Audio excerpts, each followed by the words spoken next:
know I can. Read my master plan. I'm grooving, yes I am. I'm grooving.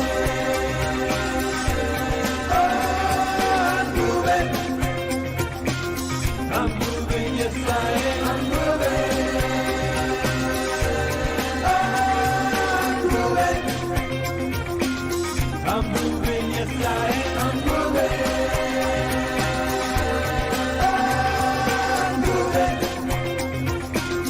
I'm moving, yes I am. I'm moving.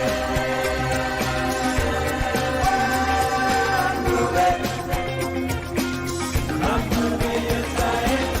Groove Nation inspires me to bust loose and break free. I'm dancing to my dreams, bursting at the seams. I'm feeling groovelicious. Who knows who I am? 'Cause now is my time to have a groove state of mind. I'm grooving. I'm grooving. I'm moving, yes I am. I'm moving. I'm grooving.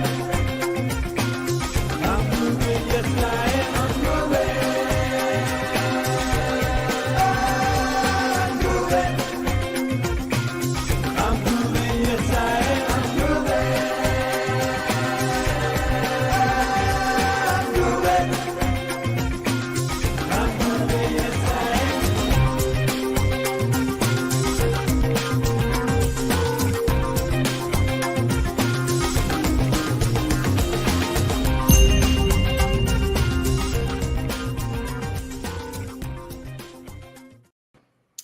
All right. Hello, Donna. Hello, Ridgely. Happy holidays. Thank you. Thank you. We are at that time of the year yet again, aren't we? We sure are. I just realized yesterday, I think, that tomorrow is December 1st, and I don't know how that happened. You know, and it's kind of weird, right? Because Thanksgiving was so early. Usually you're kind of used to Thanksgiving the week right after, you just roll right in, right? And it seemed like, I don't know, somehow it seemed a bit funny. And now there's like a gap that's bigger than usual between now and when everybody kind of goes to sleep and whatever. But I do think that the topic is really relevant for lots of reasons. Enjoyment versus excuses. Because we get to this time of year where we really have to look back and say, how was 2023? Yeah. Am I going to just really have a lovely holiday with family and loved ones and friends or am I going to moan and groan and eggnog my way through to the new year? Eggnog my way. I love that. Right? I mean, it's so true though. It's a funny thing because I know that when I have a chance to connect with my spiritual community about this time of year, I always try to remind them, hey, the holidays can be a wonderful time, but for a lot of people, it's the hardest time of the year. It's very difficult. And I'm not saying it's because they have excuses because of whatever circumstances too, right? Difficult situations, loneliness, being by themselves. So whatever we can do to be a beacon of light for those around us during the holidays, I always try to kind of kick it up a notch a little bit in terms of encouragement, positivity, all of that, while simultaneously recognizing that it is a time to look back and say, how did we do this year? What's it look like? Can we relax into the new year, or are we kind of going, oh man, what happened here? It's interesting. It's interesting the idea of relaxing into the new year, because I start hearing this from people around this time of year, like, oh, well, you know, it's the holidays and it's going to be a month before we even look at that because everybody's busy and everyone's vacationing, and I don't know who's vacationing. I'm still working every day. I think that this time of year definitely becomes a time where people start making excuses to not work as hard. Not that anyone needs an excuse to not work as hard. We all deserve downtime and time off and to go a little easy on ourselves. So maybe this year, instead of excuses, people can simply state reasons. Yeah, maybe. I'm going to throw a crazy stat at you. So Okay. check this out. Recent survey, very broad survey, just came out on culture and the concept of culture. 75% of all team members believe they are in the top 10% of worker quality. Yeah. Wow. Somehow there's a disconnect. And 68% of that same group believe they work harder than their colleagues. Now, that's really telling. I mean, that's a very interesting situation. 75% think they're in the top 10%, 68% think they work harder than everybody else. What does that say? We all have big egos.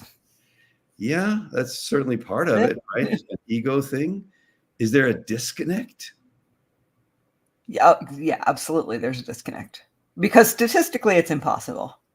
Correct. Very impossible. Not a little impossible. Right. Way off the chart. Not happening. Yeah.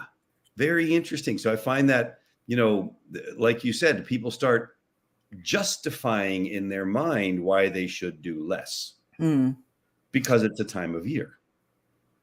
I think also people tend to compare themselves to the world on the whole versus other people in similar positions and peers. And they think, well, I'm way better than the majority of people that I knew growing up, or my relatives, or whoever you want to fill in there as the masses. But the reality is that comparison should be against people that are in the same level, ability, job, role as we are.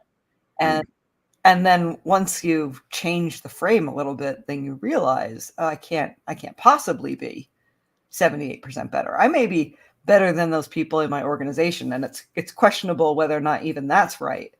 But when you look at other people in the same role, in the same position as you, that's a bit of a reality check to realize that your comparison is not against the world as a whole. It's against other people in the same job or looking for the same job or same role or same position. Yeah, for sure. And I also think that those numbers, while certainly applicable to the general employee mentality, don't quite apply to entrepreneurs. I don't think so. DA has a nice comment. It says, it shows that most people are woefully deficient in objectivity. I completely agree with that one for sure. Yeah. I'm not sure I fall outside of that category, however. Oh, I am definitely not objective. My dogs are agreeing. So Brother Jim shares with us that happiness is both the joy of discovery and the joy of knowing. It's the joy that comes to those who painstakingly design their lives and then live them with artistry. Happiness is both giving and receiving, reaping and bestowing. It comes to those who deliberately expand their horizons and experiences. It resides in the houses of those who have the ability to handle disappointment without losing their sense of well-being. It is activity with purpose. It's love in practice. It's both a grasp of the obvious and an awe of the mysterious. Happiness is not an accident, nor is it something you wish for. Happiness is something you design without excuses. Just saying. Yep. And that's not so easy, man. Designing happiness is like, it takes effort and thought and action and stuff. I believe it was the book Stumbling on Happiness that the author, whose name escapes me, pointed out that the majority of the people don't know what happiness means to them. They don't know, they can't even recognize when they'd be happy because they don't know how to define it. They don't know what will make them happy. And often the things that make us happy are not the things that we report will make us happy. Money, for instance, is a good example of that. Yeah, there's an awful lot of rich people that are miserable. Yeah. There are equally an awful lot of poor people that are miserable too. Yeah, and in between. So what do you think about that? If you had to give your, the personal definition, the happiness definition, what would that look like? Oh my gosh. That's an impossible question. You're asking me to define happiness? For you. That seems like too great a task, even for me. That is a challenge for sure.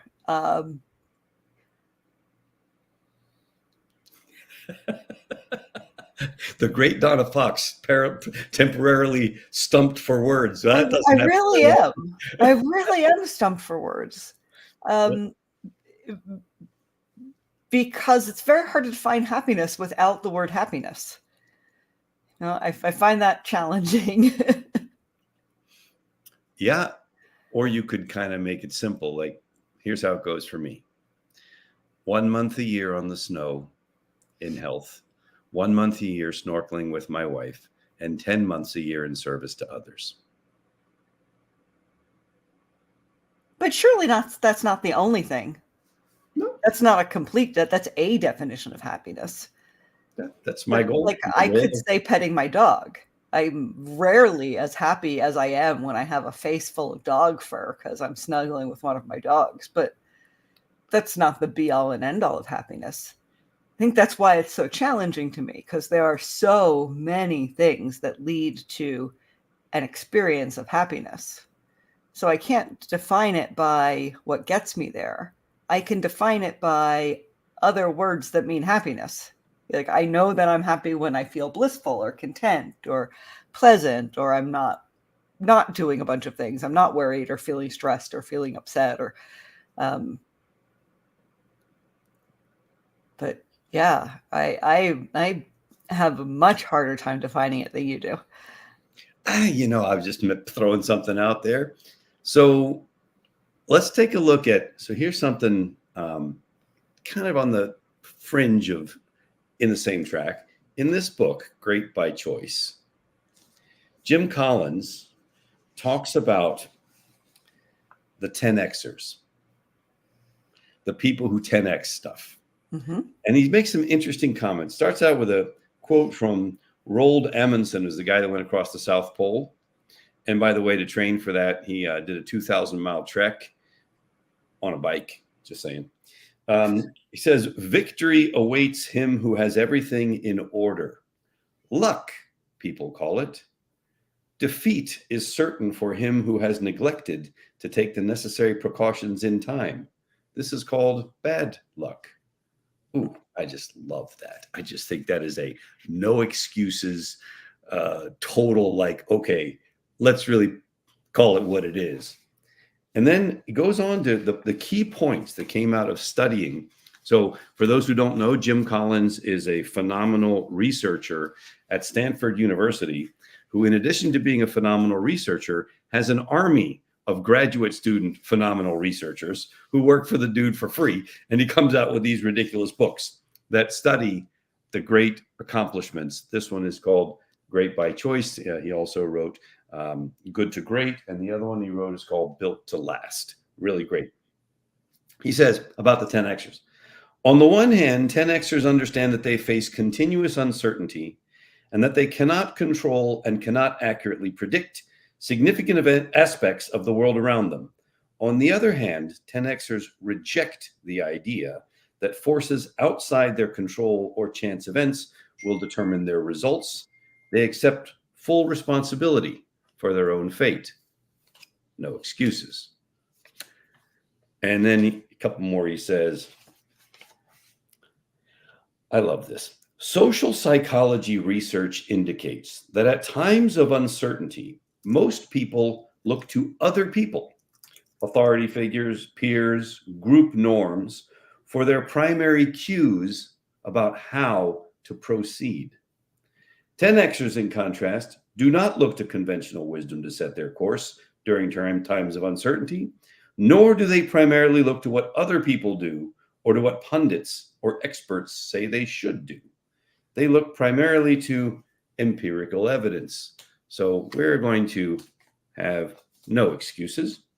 And then Unexpected Findings About 10Xers. I just love this book because it gives you the cliff notes, it gives you the key points, it gives you stuff, but then it has this thing, Unexpected Findings. Like And that. it says here, fanatic discipline, which is one of the things that they talk about, 10Xers, is not the same as regimentation, measurement, obedience to authority, adherence to social stricture, or compliance with bureaucratic rules. That already sounds like me and you. Okay, just say it does. Yeah, True discipline requires mental independence and an ability to remain consistent in the face of herd instinct and social pressures. Fanatic discipline often means being a nonconformist. I like that. I like that. That sounds like no excuses, and we're taking it to the next level. Yeah, both being fans of radical self-love through discipline. I think that appeals to both of us. Hurdy-gurdy is enjoying this broadcast and believes that happiness runs in a circular motion. Interesting. What do you think of that? I think it definitely ebbs and flows. I have a painting that I did of someone walking out to the beach, and there's a sign that she's passing on the way to the ocean, and it says, "Happiness comes in waves." And I do think that's true because it is, by its very nature, an emotion that has a flip side. There is unhappiness as well.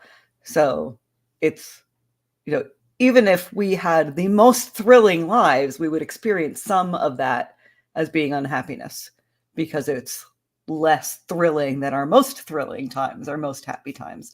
So I'm not sure it's circular, but I definitely think it ebbs and flows. Mm-hmm. Yeah. Happiness comes in waves, especially if you're a surfer. Yeah. Okay. So what does Better the Dales have? I like this too. I was looking under the excuses part, basically, because you know that he's got something in here about that topic. And I found it interesting because the first thing that I locked in on was show respect for other person's opinions. Never say you're wrong. But I wanted to dig a little deeper into that. Say, okay, well, what's he really talking about here? It says, there's a certain degree of satisfaction in having the courage to admit one's errors. It not only clears the air of guilt and defensiveness, but also solves the problem created by the error. Any fool can try to defend his or her mistakes, excuses, and most fools do. But it raises one above the herd and gives one a feeling of nobility and exaltation to admit one's mistakes.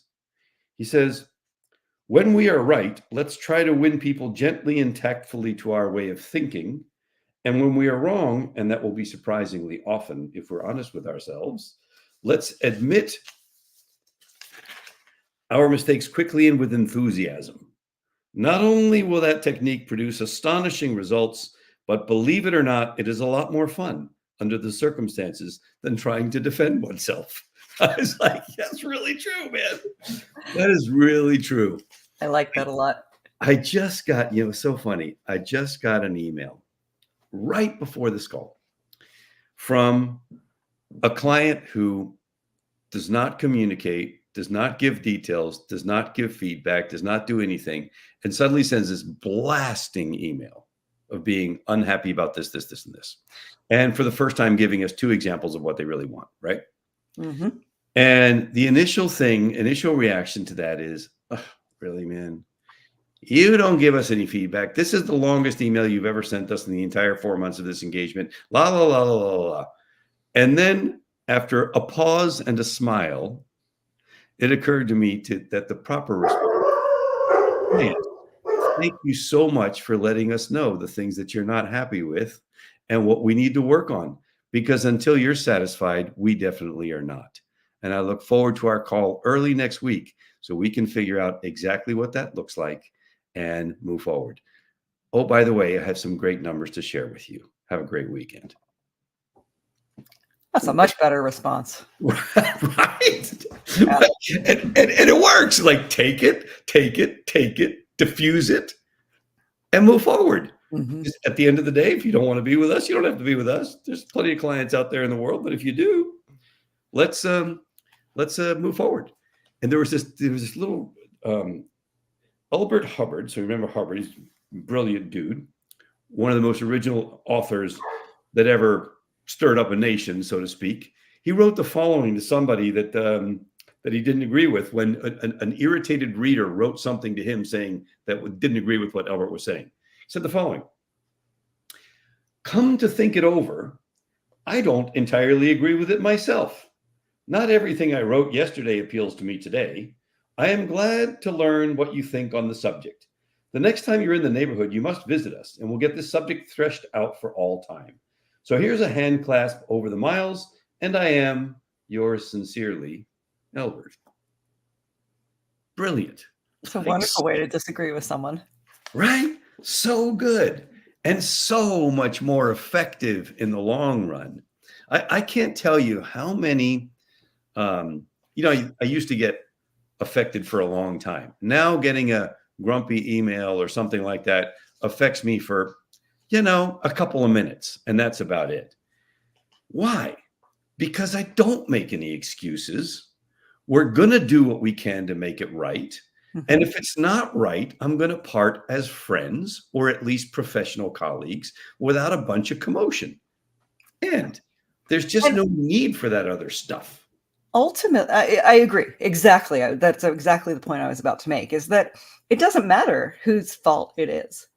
It doesn't matter whose actions were above board and who could have brought more to the table in any circumstance. What really matters is that there's dissatisfaction and some things can be done to fix it, and whether or not you can continue to move forward in a way that's going to be satisfying to everyone. Mhm. We spend so much time feeling hurt, I think, that if we just choose to not feel hurt, Mhm. that the someone sent me a message yesterday, and she had her feelings hurt, really frankly had her feelings hurt. She needed to talk about what had happened, and she said, "I just don't know what to do about it." And my response to her was, "I'm not sure there is anything to do other than to feel the hurt feelings that you're feeling and deal with them." Mhm.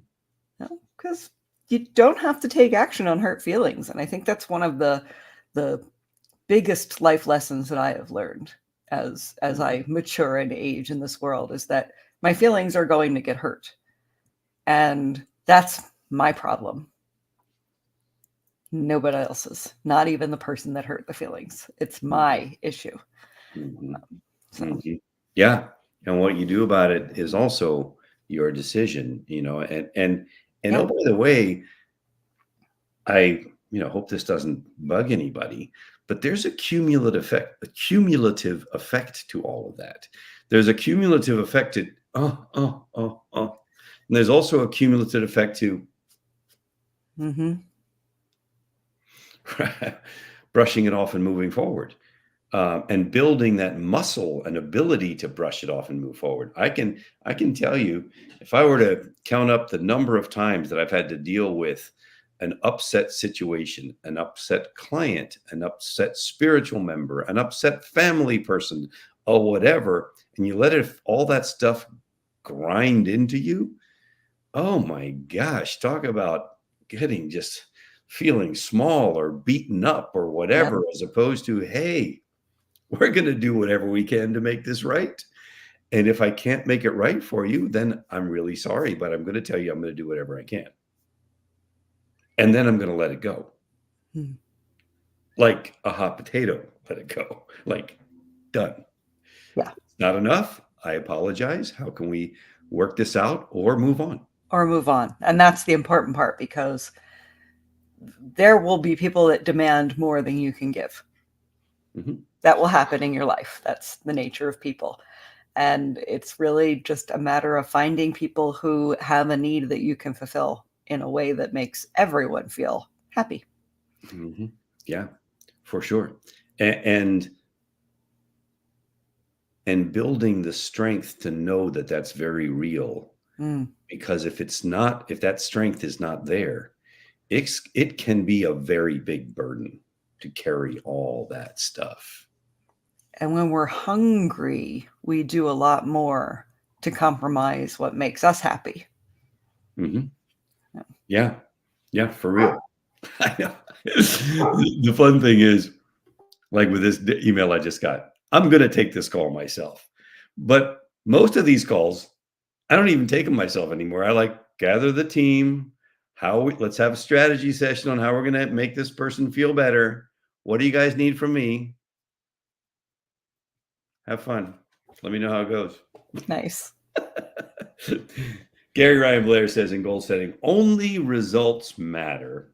He says, theatrics are hollow in the absence of results. Don't mistake the show of leadership, no matter how necessary for leadership itself. Leadership is the synthesis of theory and practice, of preparation and spontaneity, of rehearsal and improvisation. You are not only the source of direction for your goal, you are its chief example as well. Results are judge and jury. In the long run, it's what you do, not what you say, that will destroy you. Do the right thing. Ultimately, our actions are of greater consequence than our words. In critical situations, telling people what they want to hear may provide temporary relief. In the long run, however, this approach will not avert disaster. Say what needs to be said, then act accordingly. Temporary discomfort is better than temporary relief. It averts permanent catastrophe, he says. Do more than is required. What is the distance between someone who achieves their goals consistently and those who spend their lives and careers merely following? The extra mile. Advancement comes only with habitually doing more than what you're asked. I was like, yep. I love the fact that there's generally very little traffic on the extra mile.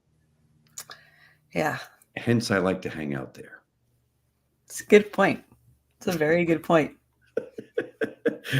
I just seem to find that, I'd rather hang out with extra mile people. There's less traffic and there's less of them.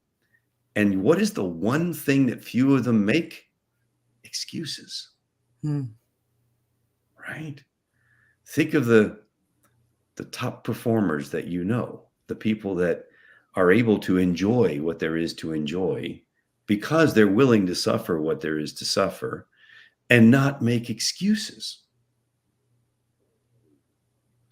And I think part of not making excuses is not feeling like you have to make excuses for having different priorities than someone else. Mm-hmm. I think that's a big part of it. It's not just don't be the kind of person that needs to make excuses for something, excuses for not showing up, excuses for not doing what you say you're going to do. Instead, be the kind of person that is very clear on this was my priority at the time. And I think that's so many of us make too many excuses to ourselves.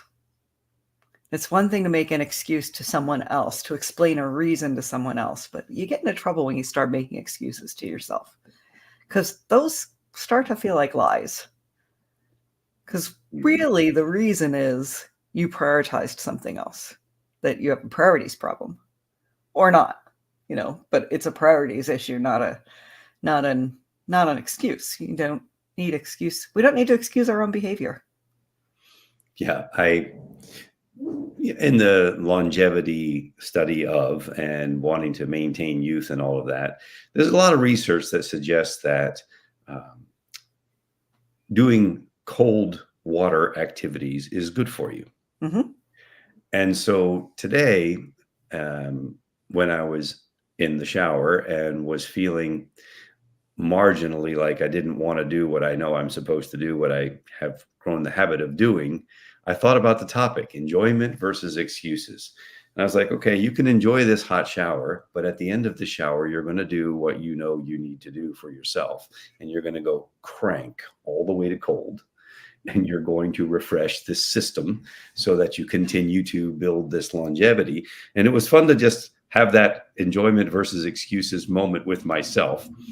I'm pretty disciplined about it. I seldom don't turn the water from hot to full cold and stay there for another 30 seconds to just whatever. And most people say, oh, I'd never do that. That's ridiculous.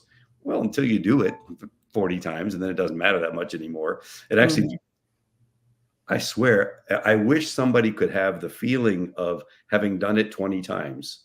So you know that you feel way better when you come out of the shower if you do that than if you don't. But there's just too many excuses out there. So That's right. as a result, I went to full cold Good job. and enjoyed it. Sort of. Sort At of. least the aftermath of it, the feeling of freshness and alive that comes along from going from sleepy hot shower to okay, blood rushing back to the heart as fast as possible to protect it. It's actually a very interesting, unique, and I like it. I am not hopping into my pool as often now that it is below 50 degrees. But I am occasionally and get that rush of, first of all, before I do it, I say to myself, one of my mantras, every time I get into my pool, I prove that I can do hard things. Mm-hmm. And then I do it. And it is exhilarating to get into cold water. It is quite exhilarating. Wakes you up in a lot of different ways. It really does. And for people who haven't done this, once you do get used to it, it still never stops it from being shocking, that first touch. So I, a little bit later, will go for a run. I will come back for the run, and I will walk into my freezing swimming pool right up to here. It used to be so shocking that I would sometimes bite my own cheek or something because it was so freaking cold, right? So now I know the trick. I have 2 tricks to making this happen. Here's trick number 1. Don't think about it. Go to the pool, take off your shoes, take off your socks, walk. Don't stop. Don't think about it. Don't do anything. Just go. Second thing, do not freak. Just walk into the cold water. Stop when you get to your neck, right? And then my third thing is, because I'm always going to go under as well, is when I go under, rub my hair like this and go. Seems to work. So there you go. I do a similar strategy. I don't go under because getting my hair wet every day is a challenge. But I do go in up to my neck, and I have that same thing. Once you start walking, just keep walking. And I walk in and I march to the deep end. So I'm not trying to plunge under, because that requires an action, like more of an action. But the walking to just right. One foot in front of the other gets me there every time. It's the deliberateness of the thing. I'm going to walk to my neck, and then I'll stop. Because if you go in slowly, you're toast. That's way more painful. Go in up to your neck, and in 20 seconds, it's gone. And the 20 seconds are interesting, but after 20 seconds, it's not that cold anymore. Your body adapts very quickly. So anyway. I think that's a pretty good analogy for most of the things that we encounter that are hard in life too. So speaking of that, we keep approaching. Yeah. Your moment.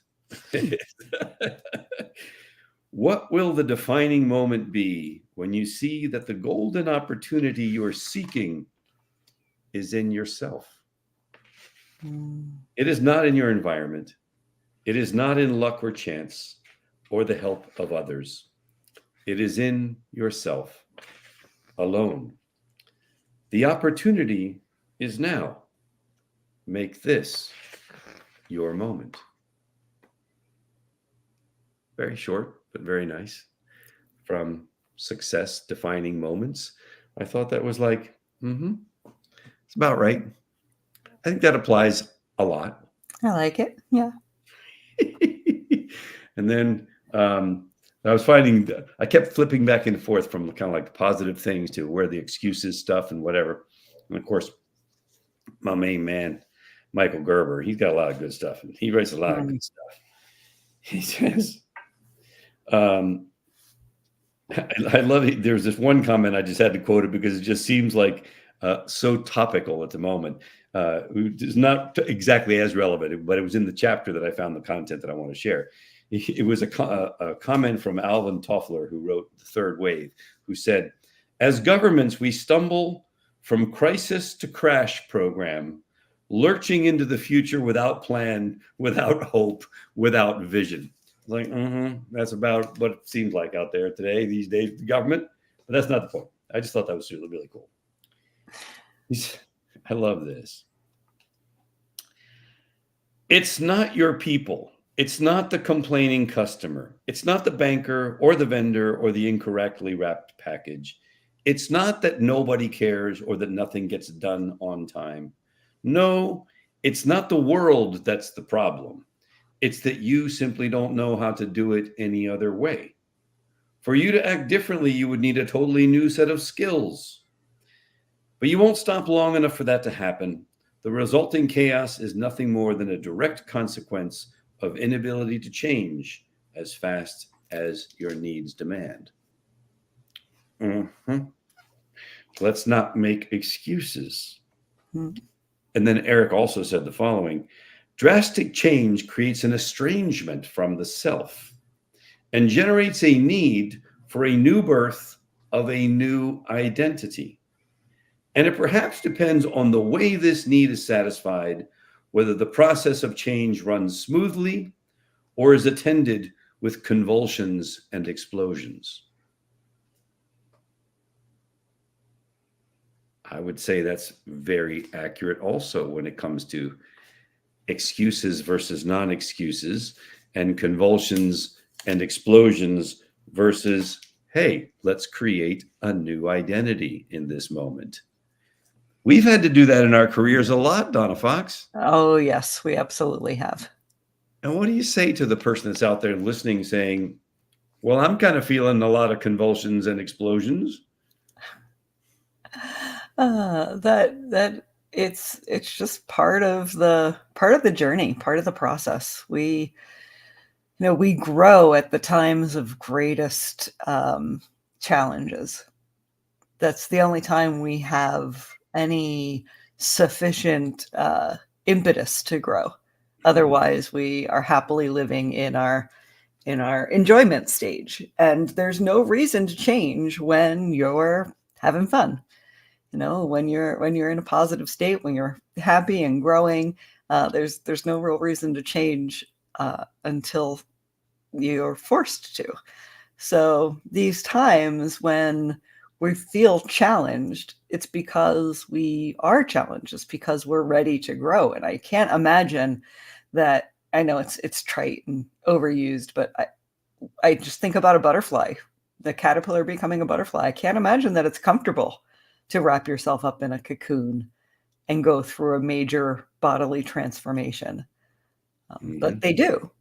And I can't imagine that it's comfortable to shed your skin the way exoskeleton animals do, snakes and lobsters and crabs. And they shed their outsides and move on in life. And I think that we really do the same, a little more metaphorically. But in order to grow, we have to cast aside who we used to be. And that is often a painful process. Yeah, and birth that new identity. And to that end, Napoleon Hill, right out of Think and Grow Rich, talks about lesson number 4, going the extra mile, which is exactly what we just talked about, birthing the new identity, doing all that stuff. And he says, going the extra mile is the action of rendering more and better service than that for which you're presently paid. When you go the extra mile, the law of compensation comes into play. This universal law neither permits any living thing to get something for nothing, nor allows any form of labor to go unrewarded. You will find, I think this is so good, you will find that Mother Nature goes the extra mile in everything she does. She does not create just barely enough of each gene or species to get by. She produces an overabundance to take care of all emergencies that arise and still have enough left to guarantee the perpetuation of each form of life. Render more and better service for which you're paid, and do it with a positive mental attitude. Form the habit of going the extra mile because of the pleasure you get out of it and because of what it does to you and for you deep down inside. It is inevitable that every seed of useful service you sow will multiply itself and come back to you in overwhelming abundance. I love it. Yeah, right. That going the extra mile thing is real. It's legit. It's the great way to be. And yet it doesn't mean it's easy. 68% think they do a better job than everybody else. 75% think they're in the top 10 performers of their category. Not possible. Yeah.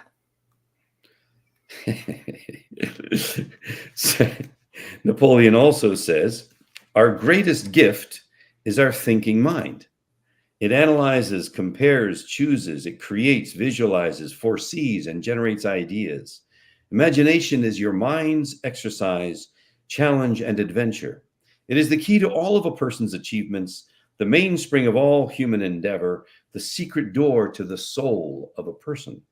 Creative vision may be an inborn quality of mind or an acquired quality, for it may be developed by the free and fearless use of the faculty of imagination.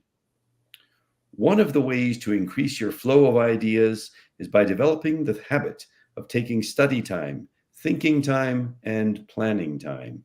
Be quiet and motionless and listen for that small, still voice that speaks from within you. Contemplate the ways in which you can achieve all your objectives. That small little voice is a tricky one. Imagine the workshop of the soul. Imagination is the workshop of the soul, wherein all plans are shaped for individual achievement. I think we both agree with that very strongly. I know that just the idea of quieting down, we both practice meditation. And I think that so many people are spending way too much time talking to themselves and explaining themselves to themselves and to anyone else who will listen, and not nearly enough time listening to the little voice inside. Mm-hmm. Yeah. Yeah. And I would be remiss if I didn't, when the topic came up, enjoyment versus excuses, I immediately go to my favorite book and think of enjoyment versus excuses, the harvest, the fall, excuses that happen in the winter, right? Mm. And so I want to share a little bit from Jim that we can discuss, because this topic, enjoyment for excuses, the first place I went to is, let me grab the seasons of life, because that's exactly what we're talking about, the excuses versus the harvest. He said about the winter, the first great lesson of life to learn is that winter will always come. Not only in the winter of cold and wind and ice and snow, but the human winters of despair and loneliness, or disappointment, or tragedy.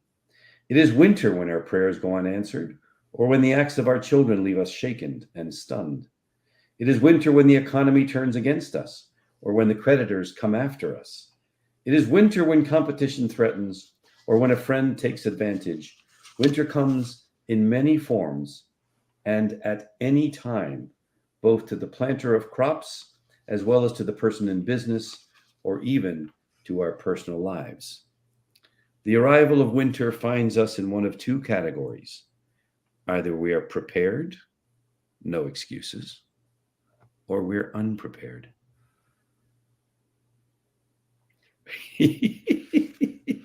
Hard to argue with that. It is. I would say, what we do with our time, with ourselves, and with our friends, and with our attitudes during the season of winter, what determines what we will do with the coming spring.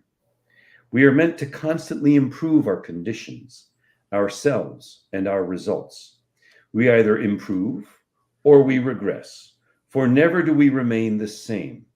If we do not improve, it is because we do not use our intelligence, our reasoning, and our full potential.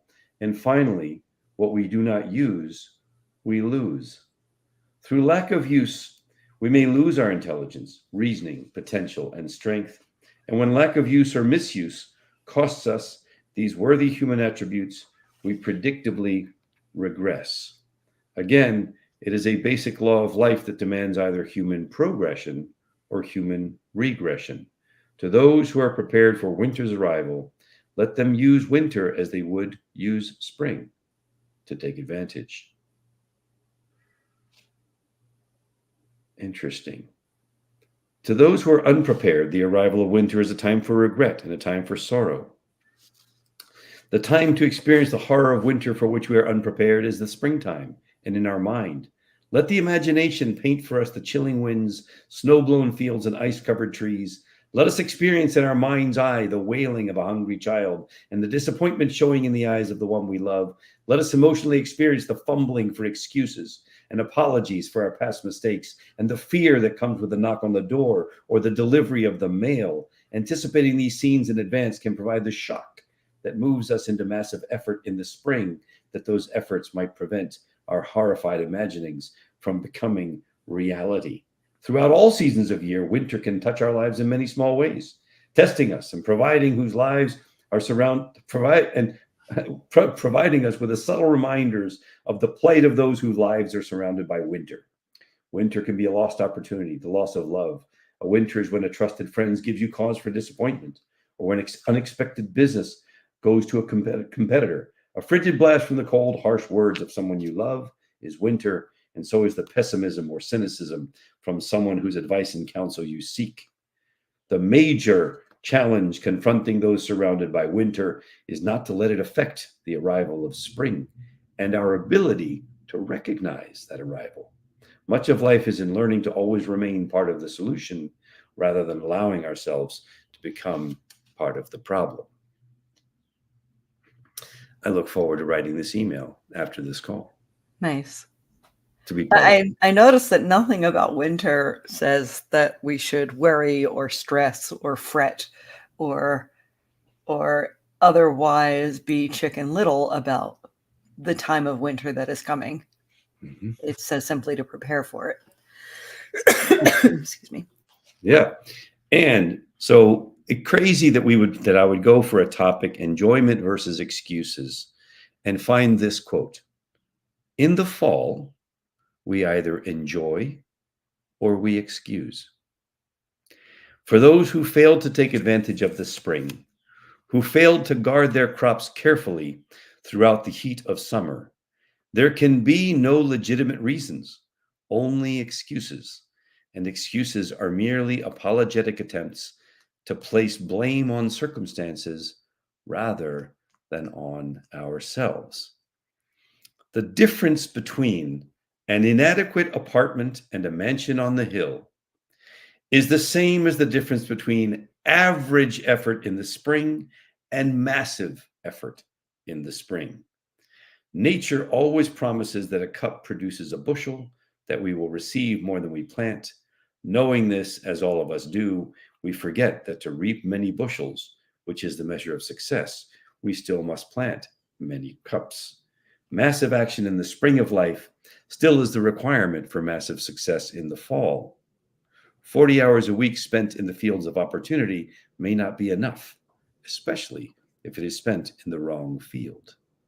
Sometimes, to improve our results, we must make the painful admission that our present field is too rocky or thorny, or that the fertile soil is too shallow, and while there may be great difficulty involved in changing one field for another more fertile field, that difficulty is insignificant compared to the ultimate difficulty that comes from not changing, from not birthing that new identity, from not doing what we got to do to move to that other space. I love that stuff. What are your final thoughts here, Donna Fox? I'm wondering why you paired excuses with enjoyment for this topic today. Well, it was excuses. It was enjoyment versus excuses, not enjoyment and excuses. It was moving into the holiday season. What's it going to be? Are you going to be in that space of, hey, I get to reap the harvest and spend some quality time with my loved ones? Or are you going to be stuck in that space of, Well, I wish I would have done, but I could have, and I thought I was going to, but then this other thing happened, and yada yada yada. Hmm. You can have reasons, or you can have results. Reasons don't matter, and results don't lie. I like that. All right. I think I got that from Les Brown. I'm not sure. All these quotes I got from somebody. I didn't come up with them. Our friend Mike Jones is in the house. Happy Thursday, Donna Ridgely. Happy Thursday, Mike. Hey, happy Thursday for sure. Big heart your way. Yeah. Donna, if I'm not mistaken, next month we're going to talk about celebration. So, That is an excellent thing to talk about.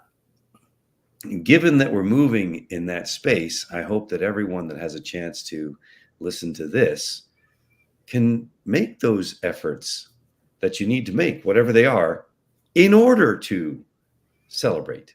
Yeah. And have fun. Celebration is so important, not to jump on next month's topic, but maybe we can all be thinking about it during this month, because I think that we are so moving forward all the time in life about so many things that we forget to stop and celebrate. So I'm celebrating this hour that I just spent with you. Me too. It's just always a delight, always a pleasure. And talking about these things is so important. I'm glad that we have the GrooveGrowth program for Groovesters, but even more importantly, I'm glad that we have this hour together for me, because it's awesome. Well, thank you very much. I feel very much the same way. It's such a wonderful thing to be able to give and know that we're simultaneously receiving for Yes. ourselves. Wonderful, wonderful, wonderful. Well, I'm sending you a big, huge hug, as always, and a hug to everybody out there in the Groove community, all the Groovesters and Groove Stars. And we'll see you next month. All right. That channel. Let's Take have us home, Donna. Groovezilla play us out. Oh.